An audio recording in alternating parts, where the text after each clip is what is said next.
देणं गरजेचं आहे, कारण ही वाट प्रचंड मोठी आहे. स्त्रीवाद, स्त्रीमुक्ती, बाईचं भारीपण, ही वाट खूप प्रचंड मोठी असली तरी ती वाट दबली होती. मुळात आपल्या सगळ्यांचा दावा तिचा, बाईपण हे पुरुषापेक्षा किंवा इतर कोणापेक्षा भारी आहे असा मुळातच दावा नाहीये. हा दावा नेहमी बरोबरीचा आहे, हा दावा नेहमी माणूसपणाचा आहे. आणि याच माणूसपणाच्या वाटेवरती आपण सगळ्यांनी सोबतीने चालूया, जिथे कोणत्याही प्रकारचा लिंगाचा विचार केला जाणार नाही, कोणत्याही प्रकारच्या कोणत्याच गोष्टीचा विचार केला जाणार नाही. प्रत्येक जण स्वतःच बारीपण सिद्ध करण्यासाठी आत्मसताने आणि स्वतःच्या हिमतीने पुढे जाईल. याच आशेवरती थांबते. मनपूर्वक धन्यवाद. 5 मिनिटे 20 सेकंद. 5 मिनिटे 20 सेकंद. सही राहिली, सही. पुढील स्पर्धक कोड क्रमांक 70.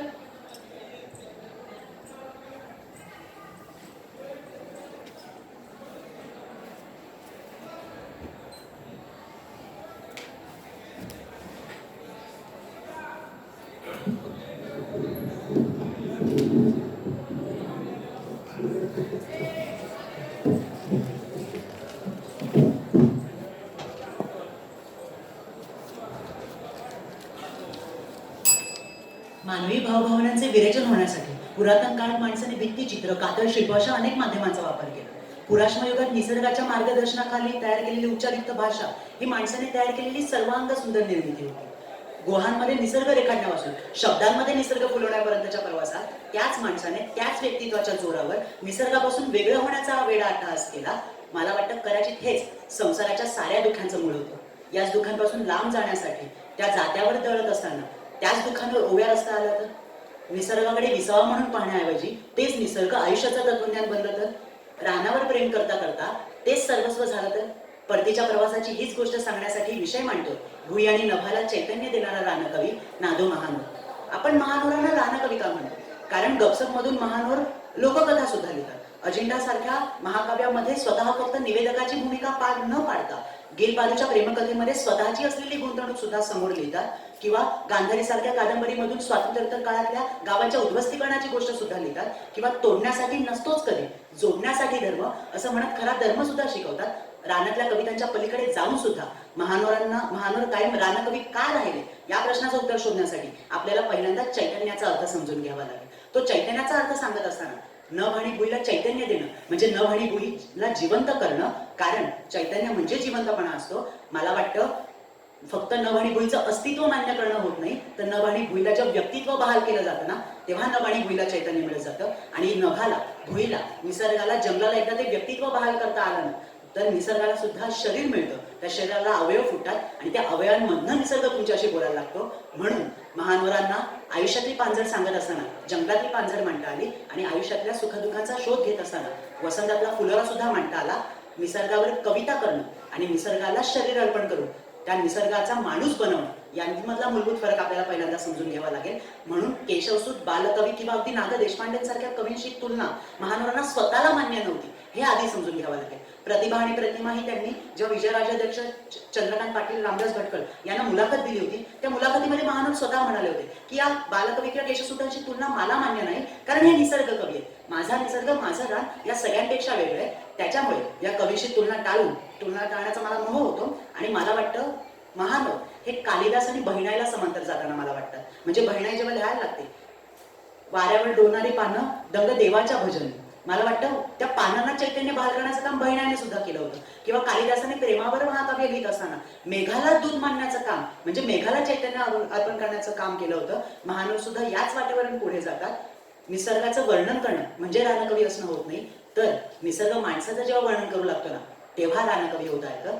मला वाटतं नभ आणि भुई वेगळ्या परिप्रेक्षातून मांडण्याआधी महानोर रानकवी होते हे तर सिद्ध झालं. पण रानकवी म्हणून ज्यांनी जसं चैतन्य दिलं तसं व्यक्ती म्हणूनही त्यांनी या साहित्याला चैतन्य देण्याचं काम केलं. साहित्याची नभ आणि भुई ज्या काळात दुभंगलेली होती, ज्या काळामध्ये समीक्षाचे वेगवेगळे निकष, काव्य समीक्षेचे वेगवेगळे निकष, सौंदर्यशास्त्राची नवीन परिमाणं आणत होती ना, तेव्हा अनुभव रसिकांना पूर्ण मालकी हक्क देण्याचं काम महानोरांनी केलं होतं. एकेका शब्दाची सुद्धा ओळ रचली होती. मला वाटतं एखाद्या ध्रुपदापेक्षा कवितेमधली अंतर्निहित लयीला महानोरांनी कायम जास्त महत्व दिलंय. त्याच्यामुळे साहित्याला सुद्धा नवचैतन्य देण्याचं काम महानवरांनी केलं. चित्रपट संगीताचा विचार करत असताना, चित्रपट संगीताच्या साहित्याचा विचार करत असताना, ज्या काळामध्ये इंग्रजी आणि हिंदीचं वर्चस्व मराठी चित्रपट सृष्टीवर होतं ना, त्या काळात अस्सल मराठी सांगण्याचं काम महानवरांनी त्यांच्या गीतांमधनं केलं. चैतन्य देण्याचं काम चित्रपटाला च्या भुईला महानवरांनी केलं होतं. मला वाटतं कवी म्हणून, गीतकार म्हणून जसं त्यांनी चैतन्य दिलं, तसंच महानवर आयुष्याच्या एका टप्प्यामध्ये उच्च पदावर पोहोचल्यानंतर साहित्य संमेलनामध्ये भाषण करताना म्हणाले होते, साहित्यिकाची जात ही फक्त उच्च साहित्य एवढीच असते. म्हणजे फक्त कवी म्हणून चैतन्य बहाल करत नाही, तर रानकवी व्यक्ती म्हणून सुद्धा या साहित्याच्या नभाला आणि भुईला चैतन्य अर्पण करत असतात. जसं ते साहित्याला करतात, तसंच शेतकरी कामगारांचे कष्ट सांगत असताना महानवर म्हणतात, यांचं जगणं आता अधिक सुंदर करता आलं पाहिजे. पाण्याचे पाठ बांधावर पाण्याला शेतीत वाट करून दिली पाहिजे. मला वाटतं दुष्काळ आहे ही फक्त समस्या सांगून महानवर मोकळे होत नाही, किंवा त्या दुष्काळावरचे उपाययोजना काहीतरी आहेत असा आशावादही सांगून मोकळे होत नाही, तर ते उपाय सांगत असताना साधे सरळ सोपे सांगतात, शेतकऱ्यांना त्यांच्या भाषेत सांगतात. शेतीला चैतन्य अर्पण करण्याचं काम महानवर इथेही करत असतात. किंवा स्वतःची दुःख महानवरांना कायम छोटी वाटत होती. म्हणजे जन्मापासूनचे दुःख जन्मभर असे, जन्मभर राहो मला त्याच्यानं फार असे, असं सांगत असताना महानवर नंतर म्हणून विठ्ठला थोपविलं पाणी, दुःखाची कहाणी गोड झाली असं म्हणत स्वतःच्या अगणित दुःखांवर हळूवार फुंकार मारतात.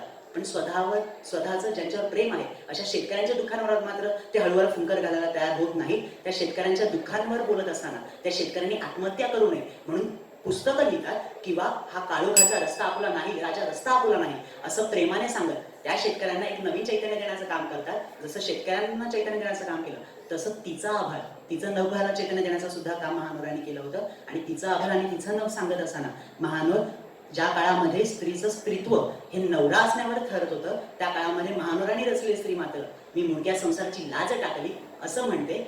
कवी गीतकार म्हणून जसं चैतन्य अर्पण करतात, तसं महानवर स्वतःच्या आयुष्यामध्ये स्वतःच्या पत्नीबद्दल सांगत असताना म्हणतात, निसर्गाचा साधा नियम आहे, झाडाच्या आधाराने वेल वाढत असते, पण माझ्या आयुष्यात मात्र या वेलीच्या आधाराने हे झाड वाढलं होतं. मला वाटतं कवी, गीतकार आणि स्वतः व्यक्ती म्हणून स्त्रीला चैतन्य देण्याचं काम महानवरांनी केलंय.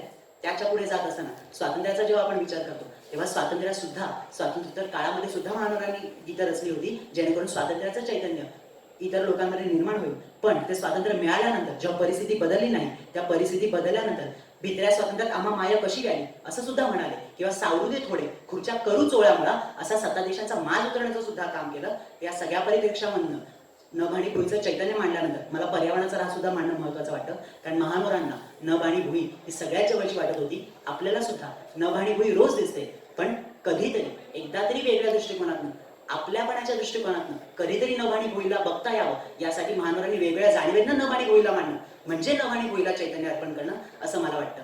संतांनी देवापर्यंत पोहोचत असताना स्वतः देव बनले होते. साध्य साधक याच्यामधला भेद उरत नाही, मधली साधना विरून जाते. बळीराजाने विष्णूला दान दिलं होतं, सर्वस्वाचं दान दिलं होतं. भीक आणि दानामध्ये एकच फरक असतो, भीक एकेरी असते, दान मात्र दुहेरी असतं. हे दान देण्याचं काम महानवरांनी नभ आणि भुईला केलंय. ते जेव्हा चैतन्याचं दान देतात ना, तेव्हा स्वतःमधलं चैतन्य सुद्धा विरून जातं. संतांचं देव होणं आणि महानवरांचं रान होणं मला सारखंच वाटतं. कारण महानवर रानावर कविता करतात, स्वतः रान होतात, संत देवांवर अभंग करतात, स्वतः देव होतात. या अद्वैतापर्यंत पोहोचणं म्हणजेच महानवर रान होणं. धन्यवाद.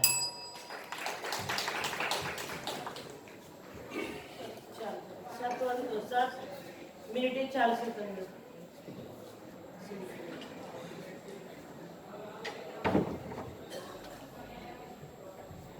पुढील स्पर्धक कोड क्रमांक 71.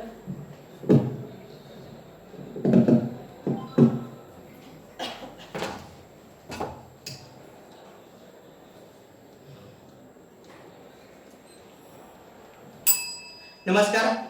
The enlightenment the pursuit of happiness नावाच्या पुस्तकामध्ये रिचर्ड रॉबर्टसन असं म्हणतात की प्रबोधनानं फक्त विवेकाचंच महत्व वाढवलं नाही, तर विवेकाद्वारे आनंदाचा शोध घेण्याला गती दिली आहे. त्यामुळे प्रत्येकाला आपला आनंद शोधता आला पाहिजे. खरं तर माणसाला आयुष्यभर इच्छांच्या पूर्ततेची धग कधीही शांत बसू देत नाही. हाच इच्छांचा स्वार्थ माणसाला समाधानानं हसूही देत नाही. मग चालत राहते शर्यत ह्याच आनंदासाठी, पण नेहमीप्रमाणे तो हवा तसा सापडतही नाही.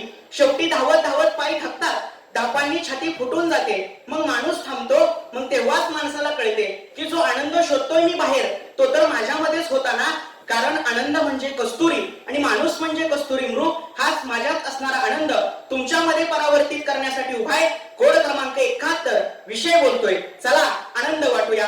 मित्रांनो, प्रत्येकासाठी आनंदाची संकल्पना ही वेगवेगळी असलेली पाहायला मिळते. गौतम बुद्ध असं म्हणतात की आनंदाची खास वाट नसते, आनंद हीच एक वाट असते. हा आनंद प्रत्येकाला वेगवेगळ्या स्वरूपामध्ये मिळतो.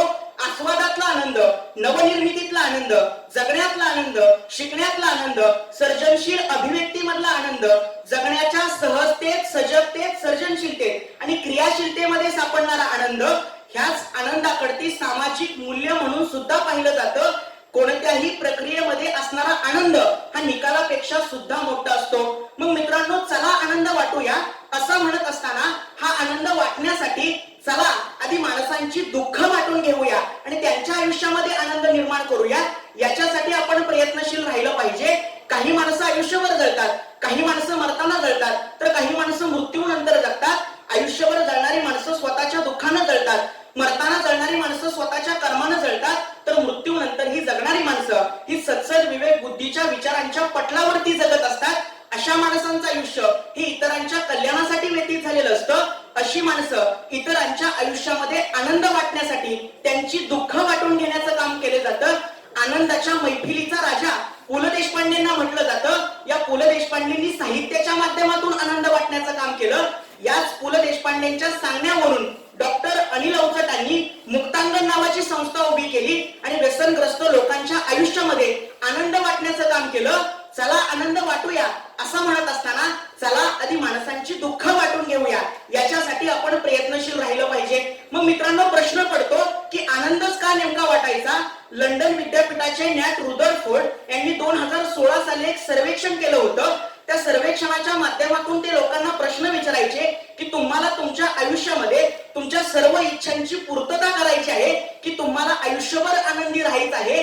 त्यावेळेस त्या सर्वेक्षणातून असं लक्षात येतं की 81% लोकांना आयुष्यामध्ये आनंदी राहणंच महत्वाचं वाटतं. मग मला असं वाटतं की माणसांना स्वार्थापेक्षा आनंद महत्वाचा वाटत असेल तर हा आनंदच त्यांच्या आयुष्यामध्ये वाटणं आजच्या काळाची गरज बनत चाललेली आहे. वर्ल्ड हॅपीनेस इंडेक्स नुसार भारत 126व्या क्रमांकावरती आहे. असा आनंद हरवलेला भारत, या भारतामध्ये पुन्हा एकदा आनंद निर्माण करण्यासाठी या माणसांच्या आयुष्यामध्ये आनंद वाटणं आजच्या काळाची गरज बनत चाललेली आहे. खरं तर मित्रांनो, लक्षात घ्या, जी माणसं इतरांच्या आयुष्यामध्ये आनंद वाटण्याचं काम करतात, जी माणसं इतरांच्या आयुष्यामध्ये आनंद निर्माण करण्याचं काम करतात, त्या माणसांचं व्यक्तिगत आयुष्य मात्र दुःख आणि वेदनेनं भरलेलं पाहायला मिळतं. चार्ली चॅप्लिन, दादा कोंडके, कपिल शर्मा किंवा हास्य जत्रेतला गौरव मोरे अशा अनेक कलाकारांनी आनंद वाटण्याचं काम केलं असेलही, परंतु त्यांची वैयक्तिक जडणघडण मात्र दुःख आणि वेदनेनं भरलेली पाहायला मिळते. बहुरूप्यांचा खेळ रस्त्यावरचा पाहून आपल्याला आनंद मिळत असेलही, परंतु याच बहुरूप्यांना जगण्यासाठी युद्धच करावं लागतं.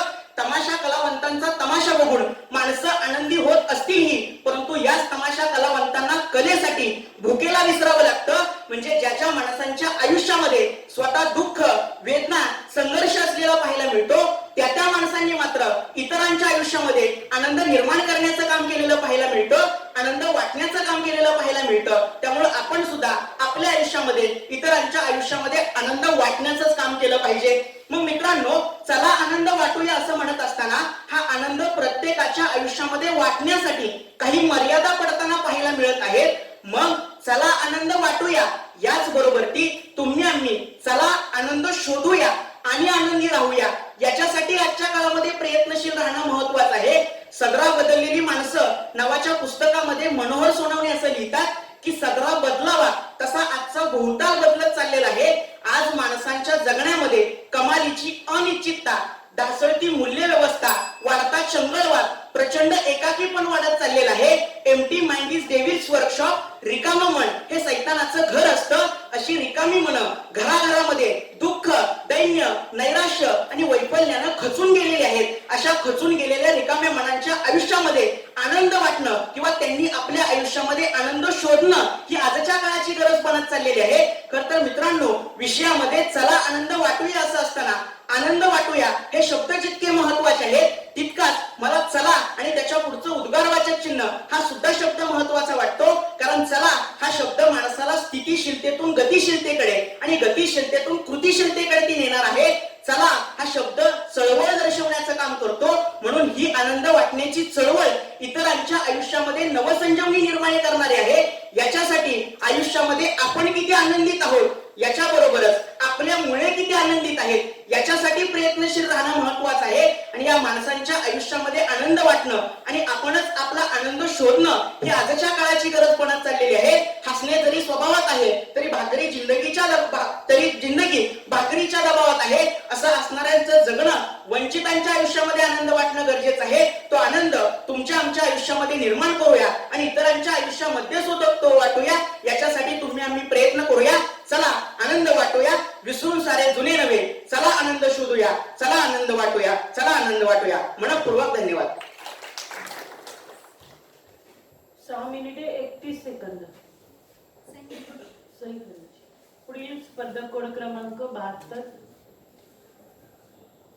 पुढील 73 ने तयारीत राहायचे. स्पर्धक कोड क्रमांक 73.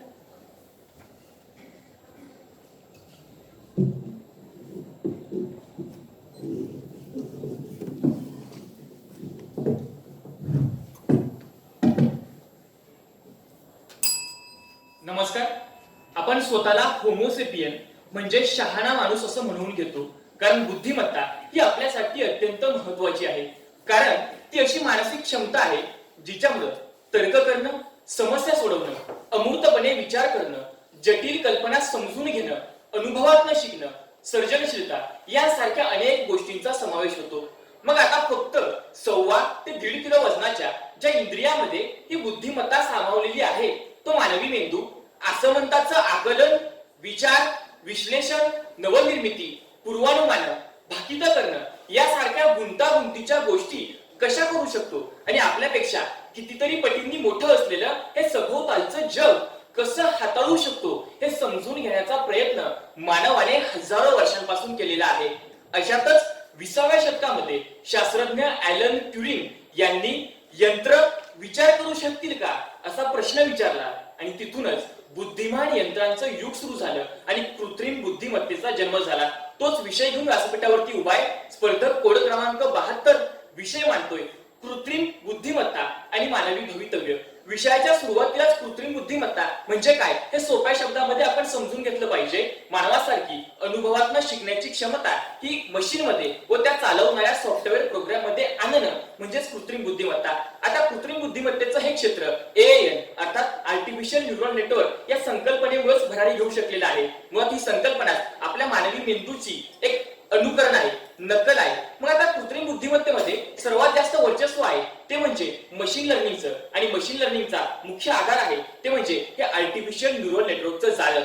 मग आता कृत्रिम बुद्धिमत्ता आणि मशीन लर्निंग यांच्यासाठी सगळ्यात जास्त महत्वाची असते ती म्हणजे विदा अर्थात डेटा. मग आता डेटा म्हणजे काय, विदा म्हणजे काय तर कुठल्याही अस्तित्वाची केली गेलेली नोंद. सोशल मीडियाच्या विस्फोटानंतर विदा मोठ्या प्रमाणावरती निर्माण झाला, ज्याला बिग डेटा महाविदा असंही म्हटलं जातं.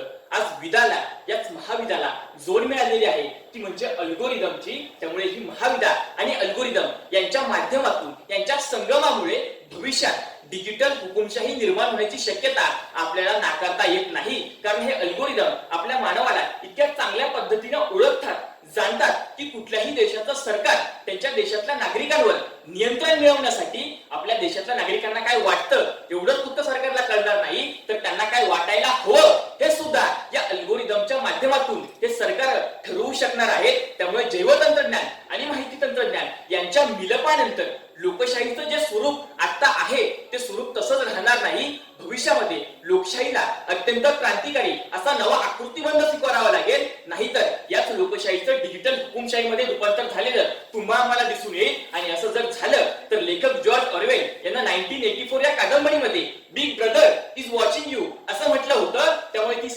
ती भीती खऱ्या अर्थानं भविष्यामध्ये या कृत्रिम बुद्धिमत्तेच्या माध्यमातून खरी तर होणार नाही ना असाही प्रश्न माझ्या समोर पडतो. त्यामुळं याच कृत्रिम बुद्धिमत्तेच्या माध्यमातून स्वातंत्र्य आपल्या स्वातंत्र्यावर गदा तर येणार नाही ना असाही प्रश्न आपल्या समोर पडलेला आहे. त्यामुळे याचाही या दृष्टीने सुद्धा आपण कृत्रिम बुद्धिमत्तेकडे बघितलं पाहिजे. मग आता ही कृत्रिम बुद्धिमत्ता भविष्यामध्ये आपल्यावरती वर्चस्व निर्माण करेल म्हणून ती आपण नाकारली पाहिजे का किंवा या कृत्रिम बुद्धिमत्तेचे आपल्याला भविष्यामध्ये कुठलेच फायदे नाहीत का असं माझं म्हणणं नाही. भविष्यामध्ये या कृत्रिम बुद्धिमत्तेच्या माध्यमातून आपण अनेक प्रश्न आणि समस्या देखील सोडवणार आहोत. आज जागतिक तापमान वाढीचा प्रश्न हा जगातल्या सगळ्याच देशांसमोर आहे तो सोडवण्यासाठी सुद्धा या कृत्रिम बुद्धिमत्तेच्या माध्यमातून आपण प्रयत्न करू शकतो. जगातल्या सर्वच देशांची आरोग्य यंत्रणा, आरोग्य व्यवस्था ही आपल्याला जर अत्युच्च दर्जाची करायची असेल तर त्यासाठी सुद्धा या कृत्रिम बुद्धिमत्तेच्या माध्यमातून आपण प्रयत्न करू शकतो. जगातल्या कोट्यावधी लोकांचं दैनंदिन जीवनमान जर आपल्याला उंचवायचं असेल तर ते सुद्धा या कृत्रिम बुद्धिमत्तेच्या माध्यमातून भविष्यामध्ये शक्य होणार आहे. असे एक ना अनेक कृत्रिम बुद्धिमत्तेचे फायदे भविष्यात सुद्धा आपल्याला होणार आहेत. पण अडचण अशी आहे की ही कृत्रिम बुद्धिमत्ता मशीन लर्निंगच्या माध्यमातून ज्यावेळेस प्रगल्भ होईल ती प्रगल्भ झाल्यानंतर कशा पद्धतीने वागेल हे आपण सांगू शकत नाही. त्यामुळे ही जी अनप्रेडिक्टेबिलिटी कृत्रिम बुद्धिमत्तेची आहे तीच आपल्या मानवी भवितव्यासाठी धोक्याची आहे ती आपण ओळखून घेतली पाहिजे. मग कृत्रिम बुद्धिमत्तेबाबत जेव्हाही बोललं जातं त्यावेळेस एक मुद्दा हमखास चर्चेला जातो तो म्हणजे नोकऱ्यांचा. म्हणजे या कृत्रिम बुद्धिमत्तेमुळे आपल्याला नोकऱ्या जातील आणि आपण बेरोजगार होऊ. मागच्या 5 वर्षामध्ये या नोकरीच्या मुद्द्यावरती अनेक लोकांनी, तज्ञांनी बोललं गेलेलं आहे, त्यावरती चर्चा झालेली आहे. मला वाटतं कृत्रिम बुद्धिमत्ता आणि त्याच्या भविष्याच्या धोक्यांकडे बघत असताना या नोकऱ्यांच्या पलीकडे जाऊन आपण आपला कॅनव्हास हा मोठा केला पाहिजे आणि कृत्रिम बुद्धिमत्तेच्या भविष्यातल्या धोक्याबाबत त्या दृष्टीने त्याच्याकडे बघितलं पाहिजे. कारण ही कृत्रिम बुद्धिमत्ता LLM लार्ज लँग्वेज मॉडेलच्या माध्यमातून आता भाषेवरती प्रभुत्व मिळवत आहे.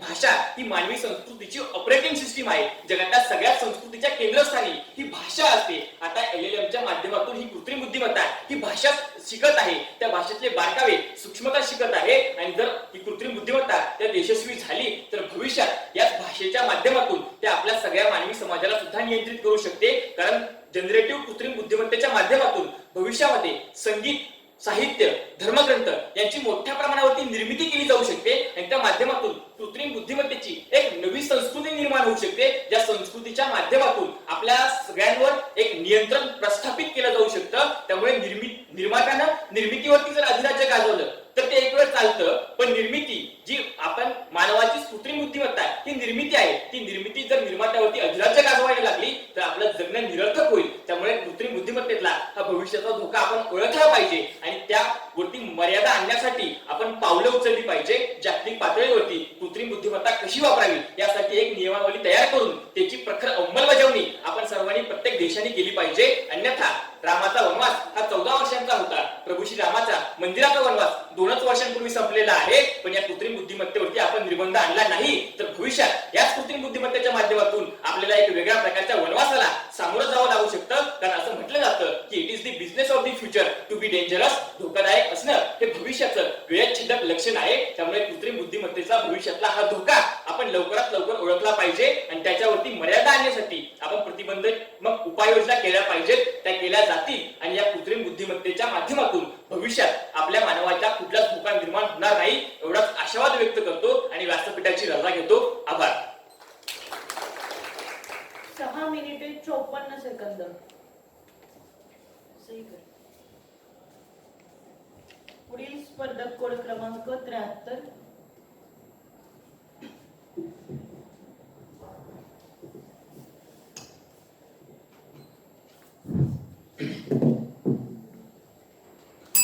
नमस्कार. जंगलातून, रानातून, मातीच्या रस्त्यावरून, शेताच्या बांधावरून, आबादानी करणाऱ्या पावसातून आणि जमिनीतून उगवून येणाऱ्या हिरव्या कोंबातून स्वतःच्या कवितेचं स्वतंत्र घराणं निर्माण करणारा भुई आणि नभ या नैसर्गिक घटकांना आशय, शब्द, लय आणि नाद यांच्यातर्फे चेतना तत्व भरून निसर्गाला देह प्रदान करणारा, शेताला पाणी पाजत असताना, दाखवत असताना सरीचं तोंड उघडल्यानंतर पाणी ज्या वेगानं सरसर करत आत जातं आणि त्याच वेगानं ते झिरपतं देखील, अगदी त्या पाण्याप्रमाणे निसर्गावरती स्वार होऊन अंतिमता त्या निसर्गातच विलीन आणि तादात्म्य पावणारा रानकवी म्हणजे नादो महानोर. त्याच नादोंच्या व्यक्तिमत्वाच्या कवित्वाच्या वैशिष्ट्यांचा उलगडा करण्यासाठी नमस्कार, मी स्पर्धक क्रमांक 73 विषय मांडतो भुई आणि नभाला चैतन्य देणारा रानकवी नादो महानोर. मित्रांनो, चैतन्य या शब्दाचा अर्थ अनन्य असा येतो. म्हणजे एखाद्या गोष्टीची अनुभूती घेतल्यानंतर आपण ज्याच्या समोर झुकतो, आपण त्याच्या समोर शरण जातो, ती माघार नसते तर तो शरणभाव असतो. नादोंची कविता ही समीक्षकांपासून आस्वादकांपर्यंत साऱ्यांनाच शरणभाव घ्यायला भाग पाडते. पण मित्रांनो, नादोंच्या कवितेमध्ये येणारी निसर्गाची विशिष्ट चित्रे असतील, नेमकी शब्दकळा आणि अभिव्यक्तीतला नवेपणा ही नादोंच्या कवितेची वैशिष्ट्य आहे. परंतु मराठी कवितेच्या प्रांतामध्ये नादोंच्या आधी निसर्ग डोकावला नव्हता असंही नाही. बालकवी हे निसर्ग कवीच होते. बोरकरांच्या कवितेतल्या निसर्गानं आपल्याला नादावलेलं होतं. कवितेचे निसर्गाचे विविध भ्रम हे इंदिराबाईंच्या कवितेतून आपल्याला अनुभवायला आलेले होते. आणि भावगीतांच्या काळात सुद्धा नागांची निसर्गाची हाक रानावनातून गेलीच होती. पाडगावकरांच्या कवितेत सुद्धा निसर्गाचं धारा नृत्य आपण पाहिलेलं होतं. परंतु या सारांच्या कवितेमधला निसर्ग हा येतो, थांबतो, तो असतो, पण पावसाची सर येऊन निघून जावी तसा निघून जातो. परंतु नागोंच्या कवितेतला निसर्ग हा स्वतःचा देह घेऊन येतो आणि तो देह नागोंची कविता स्वतंत्रपणे उपभोगतो, भोगतो. आंब्याच्या झाडाला मोहराचा वास झेपता झेपेना, गाभोळ्या चिंचेला नवतीचा भार पोटी धरवेना, हे आतापर्यंत न सांगितलेलं नाविन्य नागोंची कविता घेऊन येते. मराठी कविता असो किंवा भारतीय भाषातील कोणतीही कविता मधल्या निसर्ग कवितेच्या प्रांतामध्ये मनुष्याच्या भावभावनांचं आरोहण हे निसर्गाला सोबतीला घेऊन करण्याचा प्रयत्न झालेला आहे. परंतु नागोंची कविता ही निसर्गाला सोबत घेऊन काहीतरी सांगू पाहत नाही, तर जे सांगू पाहते ना तोच निसर्ग आहे. कारण निसर्गाला ते नायकत्व देतात आणि मनुष्याच्या भावभावनांच्या दिमतीला निसर्गाला उभं न करता निसर्गालाच ते नायकत्व देण्याचा प्रयत्न करतात. कारण संबंध निसर्गाच्या रचनेमध्ये माणसाचं असणारं न्यूनत्व, या न्यूनत्वाची समज नागोंना झालेली आहे. आणि म्हणून हे न्यूनत्व मान्य करत असताना ते माणसाला किंवा त्याच्या भावभावनांना कमतरता त्याचं अवमूल्यन करत नाही, परंतु ते न्यूनत्व लक्षात घेतात आणि ही न्यूनत्वाची नागोंना आलेली समज ही त्यांच्या संबंध कविता संग्रहांचा पाया आहे असं आपल्याला म्हणता येईल. म्हणजे त्यांच्या रानातल्या कविता असतील, प्रार्थना, दयाघना, अजिंठा, वही या साऱ्या कविता संग्रहाचा पाया ही नागोंना आलेली समज होती. आणि म्हणूनच भूमी आणि लोकनिष्ठा, लोकमानस ही तत्व नागोंनी कधी सुद्धा सोडलेली पाहायला मिळत नाही. ती तत्व कायम अबाधित राहिलेली आपल्याला पाहायला मिळतात. परंतु विषयामध्ये भुई आणि नभाला चैतन्य देणारा रानकवी अशी शब्द रचना, वाक्यरचना केलेली आहे. म्हणून नागोंच्या वेगवेगळ्या कवितेच्या रचना, त्यांचा रसास्वाद आणि त्यांची प्रतिमा सृष्टी यांची भारंभार यादी विषयामध्ये न मांडता एकूणच नागो नावाच्या कविमनाच्या व्यक्तित्वानं निसर्ग, त्या निसर्गाशी रोजचा सहसंबंध असणारा श्रमजीवी वर्ग आणि त्या श्रमजीवी वर्गाचा जगण्याचा कणा असणारी शेती या घटकांना चैतन्य दिलं. म्हणजे जिवंत कशा प्रकारे केलं, चैतन्य देणं, जिवंत करणं, हा जिवंत करण्याचा चैतन्याचा दुसरा अर्थ आहे. या अनुषंगाने सुद्धा विषयामध्ये मांडणी करणं मला संयुक्तिक वाटतं. म्हणजे ज्यावेळेला नागोंनी साहित्य क्षेत्रामध्ये कामगिरी केली आणि शेतीला आणि निसर्गाला काव्यात्मक न्याय देण्याचा प्रयत्न केला, त्याच नागोंना ज्या वेळेला विधान परिषदेचं पद मिळालं, त्या विधान परिषदेचं पद सांभाळत असताना नागोंनी जी भाषणे केलेली आहेत त्या भाषणाचा संग्रह पुस्तक रूपात प्रकाशित झालेला आहे. त्याच्यावरती जर आपण नजर टाकली तर आपल्या लक्षात येईल की नागोंनी साहित्याच्या माध्यमातून, कविताच्या माध्यमातून शेती आणि मातीला काव्यात्मक न्याय तर दिला, परंतु ते पद सांभाळत असताना या शेतीला आणि मातीला राजकीय न्याय देण्याचं सुद्धा कार्य केलं. म्हणजे poetic justice to political justice हे सर्वच साहित्यिकांना जमत नाही, कारण त्यांना त्यांच्या विश्वाच्या मर्यादा असतात. साहित्य क्षेत्रातल्या मोठमोठ्या नावाने जाणीवपूर्वक स्वतःला अलिप्त ठेवलेलं आहे. परंतु नागोंनी मिळेल ती संधी हाताला घेऊन या मातीशी कटिबद्धता राखण्याचं कार्य केलेलं पाहायला मिळतं. आता नागो जर आपल्याला लक्षात घ्यायचे असतील तर चिकित्सा जी नागोंची केली गेलेली आहे, समीक्षा केली गेलेली आहे, त्याच्या प्रकाशात सुद्धा नागोंना आपल्याला समजावून घ्यावं लागेल. कारण कोणताही कवी त्याच्या काळात सहित समजून घ्यावा लागतो. नागो ज्या काळामध्ये लिहित होते त्यावेळेला एकीकडे मनोहर ओक असतील, तुळशी परब असतील, नेमाडे, ढसाळ,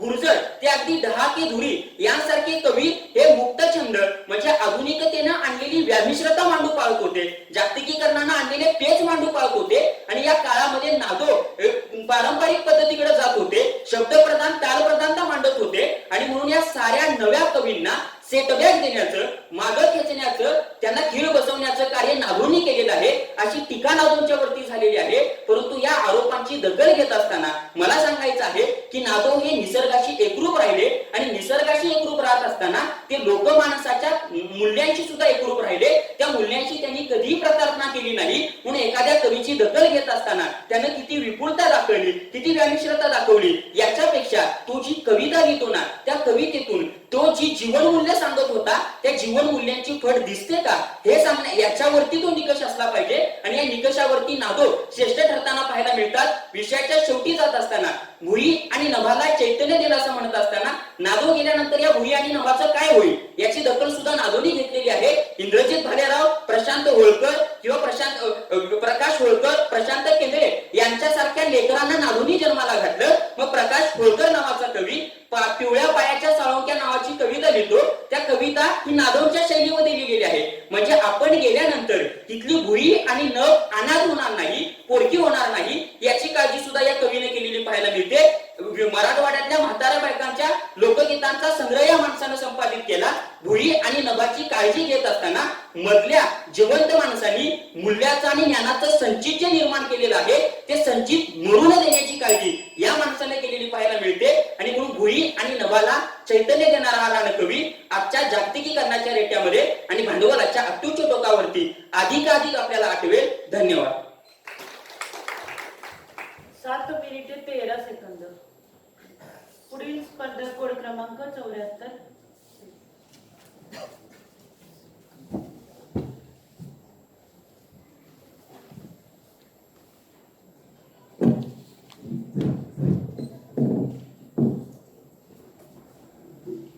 हॅलो. तयार?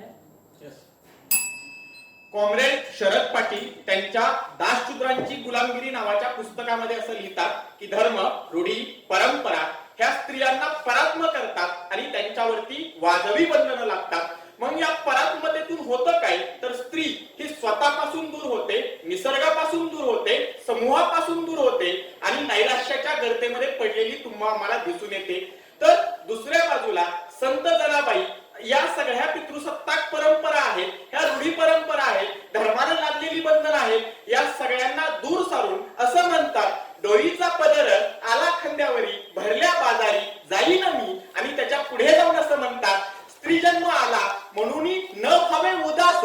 म्हणजे बाई पण किती भारी असू शकतं हे सांगतात. तर दुसऱ्या बाजूला शरद पाटील हे बाई पण हे कशा अर्थानं वाईट आहे किंवा बाईला या ठिकाणी माणूस म्हणून आपण कशा पद्धतीने स्वीकारत नाही हे सांगण्याचं काम करतात. अर्थात याच प्रश्नाचं उत्तर देण्यासाठी सांकेतिक कोड क्रमांक 74 विषय बोलतोय बाई.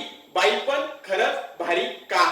मराठी शब्दानुसार भारी हा शब्द चांगल्या अर्थानं वापरला जातो, परंतु त्याचा दुसरा एक अर्थ आहे. म्हणजे आपण म्हणतो ही वस्तू भारी आहे म्हणजे ही वस्तू जड आहे. मला वाटतं खरोखर बाई असणं हे फार जडपणाचं लक्षण आहे. कारण बाई बाळंत झाल्यानंतर 48 हाडं मोडल्यानंतर जेवढ्या वेदना पुरुषाला होतात तेवढ्या वेदना तिला होतात आणि त्या सगळ्या वेदना ती सहन करते. त्यामुळे मला वाटतं की बाई होणं खऱ्या अर्थानं भारी आहे. सावित्रीबाई फुले रस्त्याने चाललेले असतात मुलींना शिकवण्यासाठी. त्यांच्यावरती शेण हाणलं जातं, दगडगोटे हाणले जातात. त्यावेळेस कदाचित त्यांना वाटत असेल मी बाई असल्यामुळं हे सगळं घडत असेल, त्यामुळे हे बाई पण नक्कीच भारी नाहीये. पण वर्गात शिकवत असताना मुलींना नवं भविष्य दाखवत असताना त्यांना ज्यावेळेस मुली बाई म्हणतात ना आणि त्यांच्या बाईपणातून त्या शब्दातून जे बाईपण साकार झालं ना आणि त्यांच्या आत्म्याला त्यातून जे सुख मिळतं ना ते बाईपण कदाचित त्यांच्यासाठी भारी असू शकतं.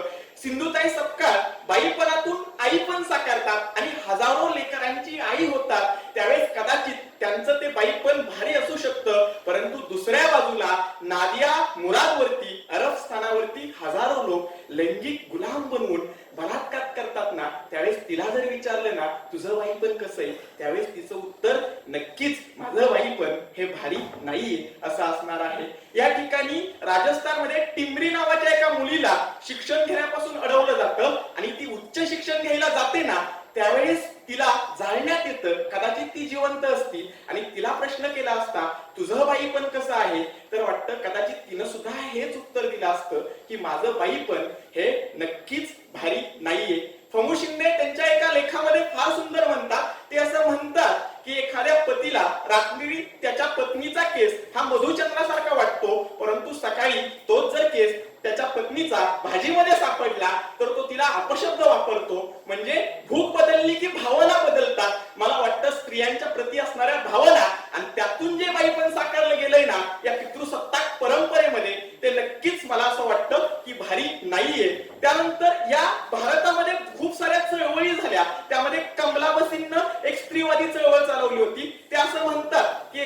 स्त्रीचं तिच्या इच्छेविरुद्ध लग्न झाल्यानंतर पहिल्या रात्री तिचा नवरा तिच्याशी जो समागमन करतो हा तिच्यावरती झालेला समाजमान्य बलात्कार आहे. आणि अशा शोषित ज्या मुली आहेत ना त्यांना जर विचारलं ना तुमचं बाई पण भारी आहे का, तर कदाचित त्यांचं उत्तर सुद्धा मला असं वाटतं नक्कीच नाही असं असणार आहे.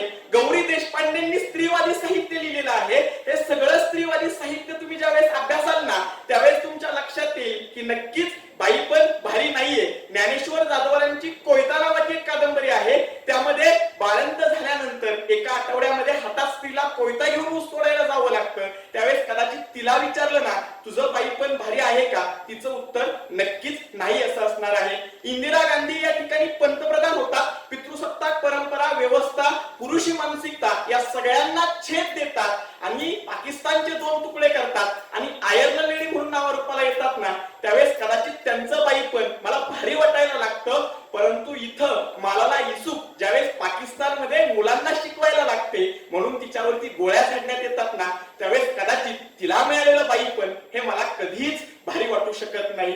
दुसऱ्या बाजूला या ठिकाणी बोलत असताना सिग्मंड फ्राईडनं स्त्रियांवरती संशोधन केलेलं आहे आणि तो असं म्हणतो की स्त्री आणि पुरुष हे विविधता आहे म्हणजे वेगवेगळे आहेत परंतु त्यांच्यामध्ये विषमता पसरता कामा नये.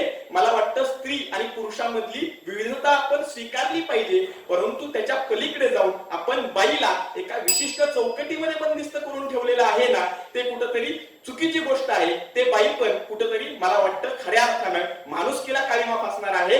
ते बाई पण खऱ्या अर्थानं नक्कीच भारी असं नाहीये. आता सगळीकडे रामाचा जय जयकार होत होता. बॅनरवरती सगळीकडे राम दिसला मला पण लोकांच्या सांगण्यावरून ज्या रामानं आपल्या सीतेला सोडलं तिच्या पाठ्याला वनवासानंतर सुद्धा वनवास आला. कदाचित